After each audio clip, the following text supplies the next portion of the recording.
Namaste, Hamesha Kushro Bitia. I am JVN Dr. Minakshi, Assistant Professor in Department of Shalakya Tantra, Faculty of Ayurvedic Science, Jyoti Vidya Peeth Women's University. In today's session, we will discuss the intermediate uveitis. In the previous previous sessions, we discussed the anti-uveitis in very detail. Now, we will discuss the intermediate uveitis.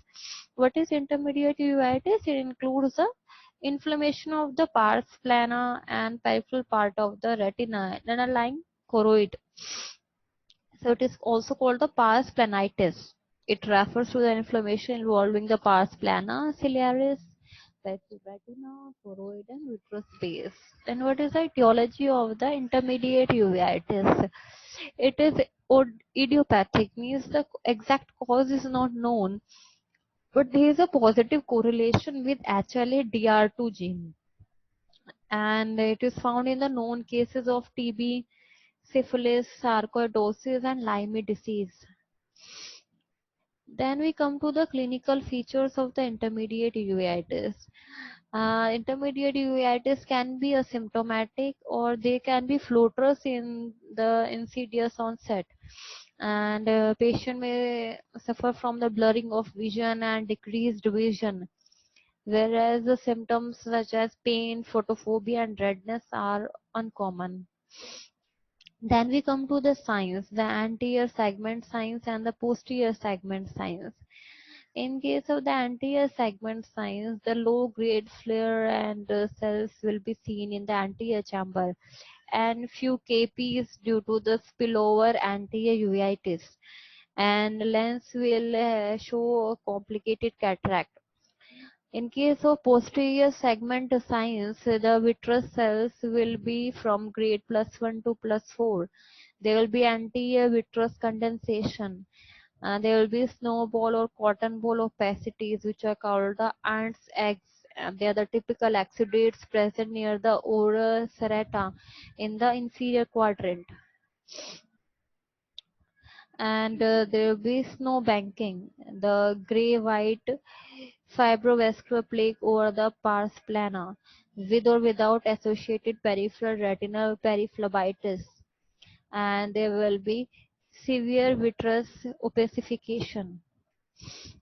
These are the fundoscopies showing the evidence of uveitis. In the upper left image, you will see the vitreous cells present in the posterior chamber, posterior segment signs. There is chorioretinal scarring, the right upper image. In the lower images, there is no bank, which are also called the ants' eggs, and the right lower image there is vitreous haze.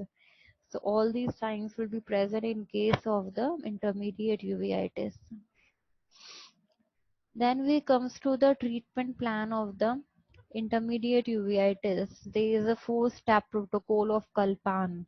There are four steps. The step one is the periocular and systemic steroids are given. The posterior subtenon injection of triamcinolone 40 milligram per are given uh, over 3 weeks. 3 injections are given, and systemic steroids are given in case of unresponsive cases. And step 2, the immunosuppressive drugs are given. When step 1 measure fails, then the immunosuppressive drugs are given. They should be given in the serious cases basically, and in which the vigorous use of steroids have failed to resolve the inflammation, and there is an imminent danger of blindness.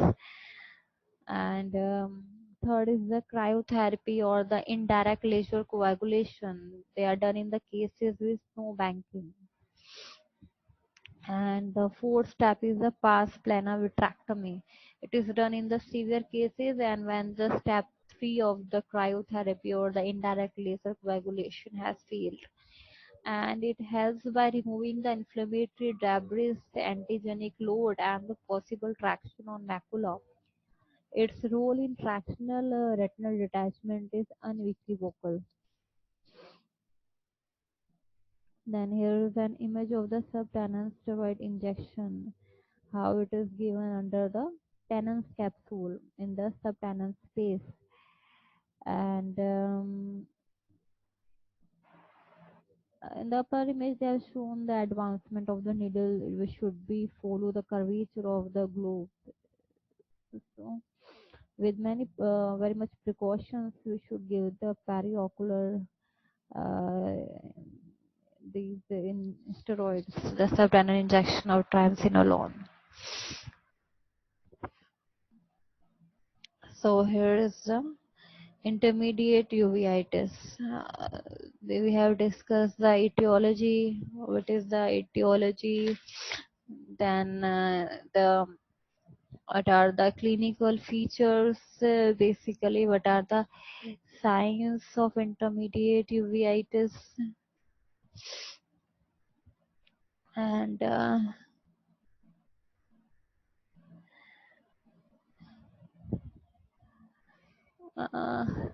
these actually DR2, these are basically the hypersensitivity uveitis due to the allergic reactions it occurs. The human HL is the human leukocytic antigen. It is the old name for the histo compatibility antigens. These are about 70 such antigens in human bodies, on the basis of which an individual can be assigned to different HLA phenotypes. And recently, a lot of stress is being laid on the role of HLA in uveitis. Since a number of diseases associated with uveitis occur much more frequently in persons with certain specific HLA phenotype, like an HLA DR2, having the person having this phenotype will have the intermediate uveitis, and uh, HLA B27 can have the acute anti-uveitis. So certain phenotypes in persons may be associated with a particular type of uveitis. And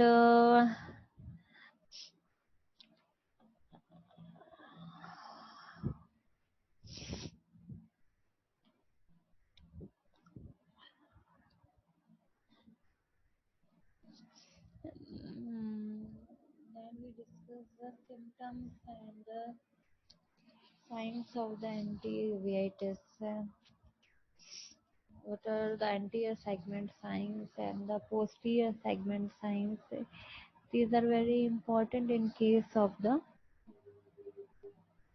diagnosis of the intermediate uveitis, because these anterior posterior segment signs are also few signs are similar to the anterior uveitis in the anterior segment signs, but the posterior segment signs, these will not be seen in case of the anterior uveitis. The vitreous cells, the anterior vitreous condensation, and there's ants, eggs. These are very specific in case of the intermediate uveitis.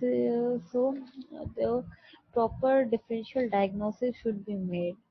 See where the site of inflammation, and accordingly we will do the treatment of the disease. So this session completes here. We have all discussed the anti-uveitis in very detail, and thank you so much. This session is powered by digital version 2.0 Jyoti Vidyapeeth Women's University. I hope you are satisfied with my digital session. If you have any query, please mention in the comment box. I will resolve it. Thank you so much. Where the retina ends. Here the retina is firmly attached both to the vitreous and the choroid. The pars plana extends fairly from the orbis reta. Then the microscopic structure. Retina consists of three types of cells, and the synapses arranged in the following 10 layers. First layer is the pigment epithelium, or the retinal pigment epithelium. It is the outermost layer of retina.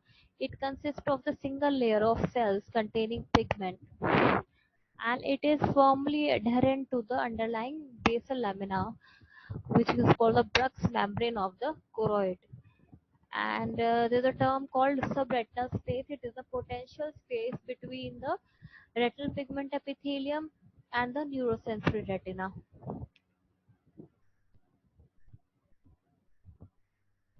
There's a anatomy of retina. Then layers of second layer is a layer of rods and cones. Rods and cones transform light energy into the nerve impulses. Rods contain photosensitive substance rhodopsin, whereas the cones contain photosensitive substance iodopsin. The cone cells are helpful in photooptic vision and rod cells in scotopic vision.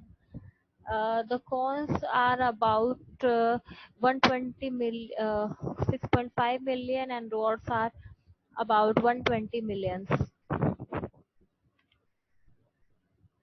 The rods, they are the cylindrical photoreceptors found in the greatest concentration on the edges of the retina. Most common type of receptor allow us to see in low light and provide for peripheral vision. The cones, they are the conical photoreceptors found in greatest concentration near the center of the retina. There are three varieties of cones, each more sensitive to a particular wavelength of light. Blue, green, and red allow for visual acuity and color vision. The external limiting membrane. Fenestrated membrane extending from the oroserato up to the edge of optic disc, and the process of rods and cones pass through it. Next layer is the outer nuclear layer. It made up of the nuclei of the rods and cones. The cones nuclei have the dimension 6 to 7 micrometer, and rod nuclei is 5.5 micrometer. These nuclei lie in a single layer next to the external limiting membrane. Rod nuclei form the bulk of this layer except that cone dominated foveal region. Next layer, the fifth layer, is the outer plexiform layer. This layer is made of synapses between the rods, spherules, and cone pedicles with the dendrites of bipolar cells. Bipolar cells are the first order neurons of visual pathway. The next sixth layer is the inner nuclear layer. It is very thin and is similar to the outer nuclear layer. It consists of various type of cells like bipolar cells, horizontal cells, amacrine cells, Mueller cells, central retinal vessels, the glial cells, and this layer disappears at fovea. Next, seventh layer is the inner plexiform layer. It consists of the synapse between bipolar cell and dendrites of ganglion cell. It is absent at fovea. The eighth layer is the ganglion cell layer. It mainly contains the cell bodies of ganglion cells, which are the second order neurons of visual pathway. There are two types of ganglion cells, midget ganglion cell and postsynaptic ganglion cells. The major ganglion cells are present in macular region with the dendrite of each such cell synapses with the axon of single bipolar cell. The polysynaptic ganglion cells lie predominantly in peripheral retina, and each cell may synapse with up to 100 bipolar cells. The ninth layer is a nerve fiber layer, the stratum opticum, which consists of the axons of the ganglion cells which pass through the lamina fibrosa to form the optic nerve. The next layer is the tenth layer, the internal limiting membrane. It is the innermost layer and it separates the retina from vitreous. It is formed by the union of terminal expansions of the Mueller's fibers and is essentially a basement membrane. The last slide is of the blood supply of the retina. The outer four layers of retina is supplied by the choriocapillaries, and the inner six layers, and they get the supply from the central retinal artery, which is a branch of the ophthalmic artery. The outer plexiform layer gets partly by the both the above arteries. The fovea is avascular and is mainly supplied by choriocapillaries. The inner portion of retina is perfused by branches of the central retinal artery. In 30% of eyes, a cilioretinal artery branching from the ciliary circulation supplies part of inner retina, mainly the macular region. The retinal blood vessels, mainly the inner blood retinal barrier. This physiological barrier is due to the single layer of non-fenestrated endothelial cells whose tight junctions are impervious to tracer substances such as fluorescein. So here completes our anatomy of retina. Thank you so much. This session is powered by Digital Version 2.0, Jyoti Vidyapeeth Women's University.